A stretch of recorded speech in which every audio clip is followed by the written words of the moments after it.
Alrighty, guys, we're going to try to hop into a game. It is later on in the afternoon, finished up work, and I'm going to try to get in a quick game. Let me turn the sounds down. My rating has been climbing slightly, so I'm up to 1375, so I'm really proud of that. I'm not going to pretend that's going to stay that way for long, but I have been kind of doing okay. Now, as soon as I say that, I know that that immediately means that I'm probably going to lose this particular game.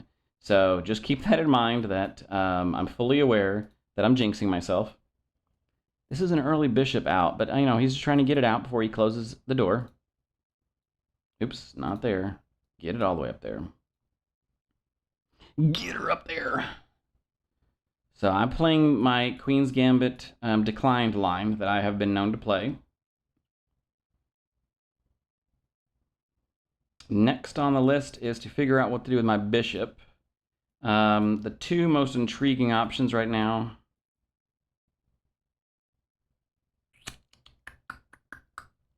Two most intriguing options.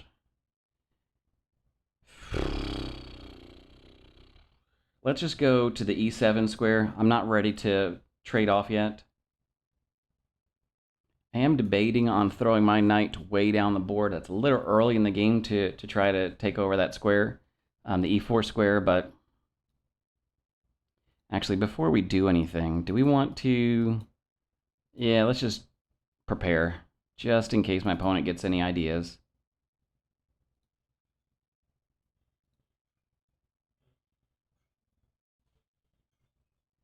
So that's right. Never mind. Yep, that's correct. Right, because the light square bishop comes out to d3. We remember that from our studying. Let's go ahead and castle. Now my opponent is not castled, so this rook is down this line. So I do want to be careful that this could come. I might actually consider putting my knight here now. With this bishop in the way, cuts off that bishop from that diagonal. It could trade off my knight early. Okay, never mind, he castled. I was just concerned if my opponent left his rook down this line, some of the things that can develop. I think I'm going to fianchetto my light square bishop. Where does this knight go in that regard? I think the knight goes here. So that way, when the bishop is along this diagonal, my knight is not blocking it.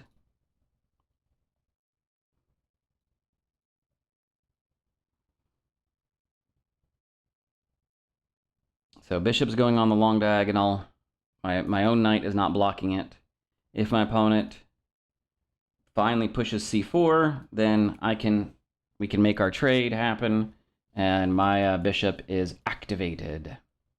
Wonder Twin Powers, activate! Alrighty, let's think about this for a little bit. That's an interesting move. I am not familiar with that. That's a strong move. I mean, it's obviously defended. Oops, excuse me. Draw the arrows. It's obviously defended. Okay. Go ahead and do the fianchetto. I don't know what my opponent was worried about at that point in time. Aha. Okay, so we are trying to get some shenanigans along this diagonal. All right, let's go ahead and cut off my opponent's light square bishop, because I don't want to see this. Now, he could push up this way. What do I do then? What if I do when my opponent pushes this particular...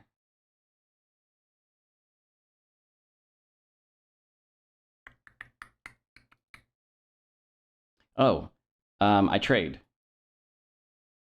That's what we do. I trade, because I take the knight, he takes my knight, and his pawn is now blocking the range of his bishop. So I'm okay with that. Feel pretty good about that guy. So he took mine. Which one do I take? Do I take here first? Let's see, I take here. Yeah, take here. Because I'm still threatening here. We're even in material. I'm still threatening here, and I'm threatening here. So pawn threatening the bishop on d3, and my bishop threatening knight on the edge of the board, h4. And he resigned that fast? Oh, come on. He's just I mean, yes, he's dropping a piece. Okay, he is dropping a piece. But really, I mean, it can't be the end of the world, can it? All right, I'm gonna show you what I would do in this case. I would probably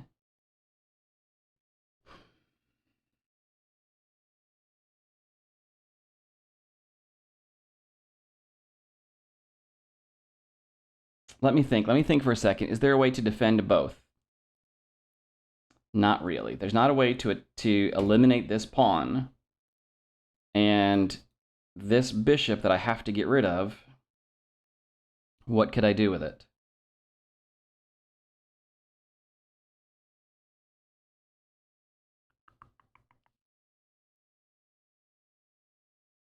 I was looking to see if there's anything I can do. What if I save this knight?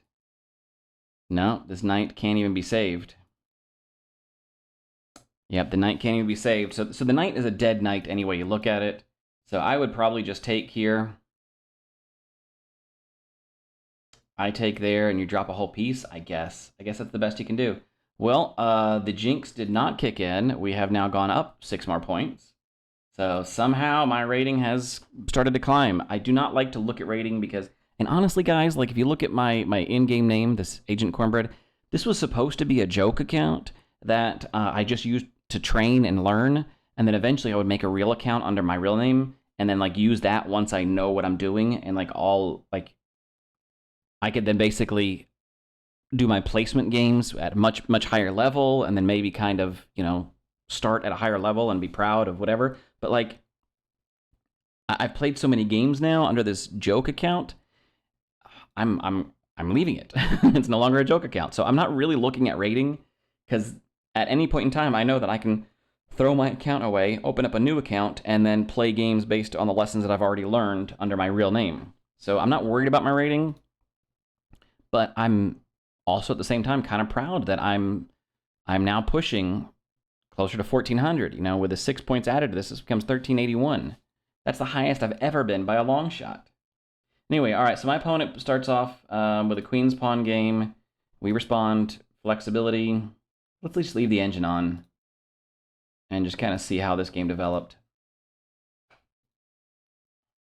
So in a previous game where I went for a fianchetto on the queen side with my light square bishop, I had my knight up here on c6, and it felt really kind of felt crappily because then I had to remaneuver this knight somewhere. Well, where do I have to remaneuver it to? Well, either I can bring it back home, or bring it back home and then start over, or I can try walking it over here somewhere, which is what I ended up doing in that other game. Is I walked it all the way over here just to get it out of the way. So in this time, when I started talking about fianchettoing, I was like, let me just start the knight over here on d7 and see if that's a better square. And you know what? It did feel a little bit better, but granted, this game was fast, and so I'll have to do more experiments.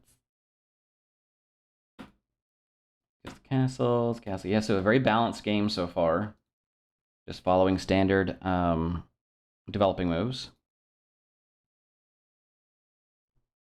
I don't know what this move is for, so I don't understand what my opponent's goal was here. This bishop is technically defended. Now, if he's looking to push his e-pawn, then maybe I could see, he needs to get this guy defended somehow, and that would be the case. So I don't quite understand what the purpose of this move was. But it's interesting. I mean, it does keep his bishop on this nice long diagonal. It keeps it defended, so, I mean, I can't fault him there. Yeah, and getting my knight up here felt a little bit better. It doesn't have a ton of influence. Notice it really can't get involved there, but if something were to happen with this knight, then 2 knights can replace each other. And then I don't know at all what this was for. Knights on the edge. I know he's trying to remaneuver somehow. What's he trying to remaneuver to do? I don't know. But this knight move is questionable to me. Why? Well, number one, it's undefended, but that's not really the main point. The main point is knights on the edge are kind of dead, right? So the only squares he can go to are these 4 squares. So he's taken away half of the knight's available move set. And we've talked about this in our opening principles. Knights on the wing are a useless thing. So his knight sitting over here, he can't really get back into the game except for the square that he just left. So I don't know what his goal was. I don't know what the intention was. Maybe push a pawn and then drop it back here. I don't know. I'm not certain. It's felt like a strong move here, right? My opponent can take. He doesn't have to take, right? Anything that this knight could... Anywhere my knight, right? It is a centralized knight. It is a strong knight. But anywhere it could go is already defended. So all he has to do is really just defend this knight. And look, putting it here even allows him to defend his other knight. So that was the mistake I think my opponent made here. And you notice the evaluation is not that strong yet. So if he just moves his knight back, like, it's still an even game. I mean, technically black has a teeny tiny advantage, and especially if you consider the fact that white starts off with about a 0.4, 0.5 advantage for getting to go move first.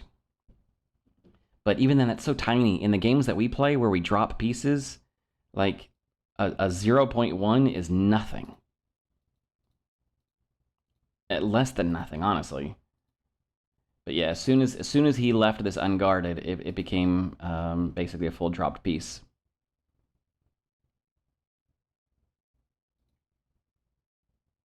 Yeah, I'm glad we got that move order right, because this comes with an attack. So either way, my opponent doesn't have time to remaneuver the knight. So we come with a threat. Yep, and the evaluation is still, it's all, I mean, yes, it's a minus 4.2. So I have taken a an over 4-point lead in the evaluation. But how many games have I dropped because I screwed up somewhere? So, all right, go figure. This was a real short one, guys. I'm going to pop it up there so you guys can get a peek at it. I don't know if I'm going to call it a Queen's Gambit line or not. It never really developed into that. Technically, it still could. Right? I think, let's see here. What happens if we push this pawn? Okay, so it's not considered a Queen's Gambit still. But yeah, it's still considered just an Indian, one of the India games. But yeah, we could have transitioned to a Queen's Gambit. Queen's Gambit, I call it Queen's Gambit because it's the same kind of, it's a different move order, but it ends up in the same position. Right, how many games have I played where my dark square bishop is sitting here? Well, I played a few where I got my dark square bishop out. But my dark square bishop's here, my light square bishop's sitting here, my knight's sitting here, knight's sitting here, and then pawns, and then just waiting for this. Oh, and then this pawn is up here, and then waiting for this tension.